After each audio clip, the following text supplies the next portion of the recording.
5 राज्यों के चुनाव चल रहे हैं, 4 राज्य और पुडुचेरी। मैंने कहा कि थोड़ा सा हम लोग कलकत्ते में बैठे हैं तो इस पर चर्चा की जाए। कैसे देख रहे हैं माहौल को? क्या क्या आपका आकलन है, क्या होगा इन 5 राज्यों में? देखिए, 5 राज्यों की स्थिति अलग अलग है, लेकिन मैं मानता हूं कि इस बार भाजपा के लिए और बेहतर सिचुएशंस है सभी राज्यों में। असम, पुडुचेरी में निश्चित रूप से हमारी सरकारें रिपीट करेंगी, कहीं इसमें कोई दो राय नहीं है।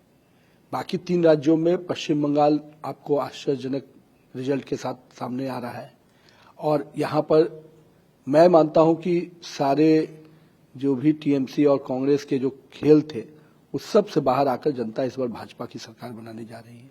तो असम पुडुचेरी में सरकार बनेगी और आप कह रहे हैं कि बंगाल में भी सरकार बनेगी। 100% अब जो सिचुएशन बन रहे हैं और जो जनता का मूड दिख रहा है, पश्चिम बंगाल में भारतीय जनता पार्टी की सरकार बनने जा रही है। तो पिछली बार भी माहौल 2021 में भी था कि भारतीय जनता पार्टी की सरकार बनने वाली है। इस बार 2021 से क्या अलग है? क्या भरोसा दे रहा है आपको कि इस बार आप सरकार बना ले जाएंगे? देखिए, पिछले बार भी जितने गुणात्मक तरीके से हम आगे बढ़े, 3 से 77 सीट पर आए, अगर उसी स्पीड को अगर हम मेंटेन करें तो इस बार तो 100% हम अपनी सरकार बना रहे हैं।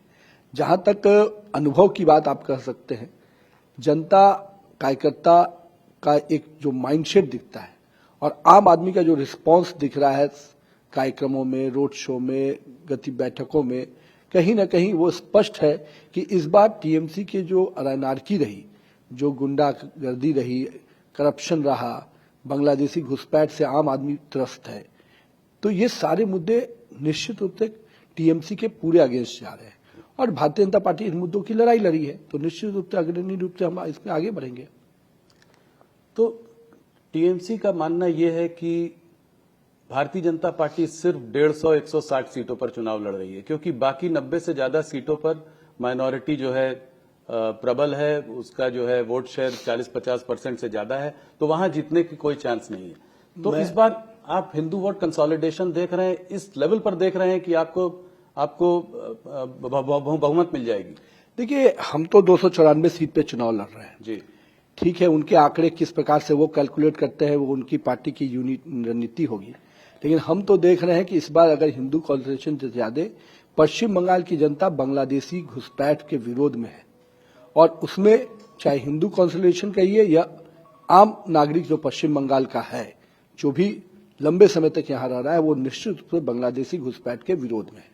और इसको जिस प्रकार से संरक्षण ममता दीदी ने दिया है, इससे पूरे आम आवाम में इसके प्रति रोष है, एग्रेशन रिएक्शन है, और उसका प्रकटीकरण चाहे हिंदू कॉन्सेंट्रेशन के रूप में आप देखिए या आम पश्चिम बंगाल के लोगों के समर्थन को देखिए। तो एसआईआर, टीएमसी का मानना है कि ये 2 फैक्टर हैं जो कि पूरा एक इंस्टीट्यूशनल तरह का कैप्चर हो गया है। इलेक्शन कमीशन आपके साथ है, सीबीआई, ईडी की रेड्स तमाम चारों तरफ चल रही हैं और उनके समर्थकों पर चल रही हैं, भारतीय जनता पार्टी के समर्थकों पर नहीं चल रही, तो उनके तमाम ये चल रहा है।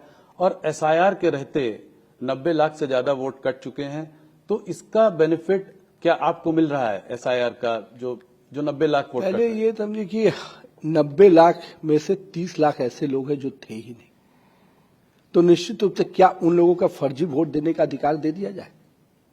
और बाकी जो 60 लाख जिसके डिमार्केशन हुए, बाकी चीजें हुई, 92 लाख टोटल जो है।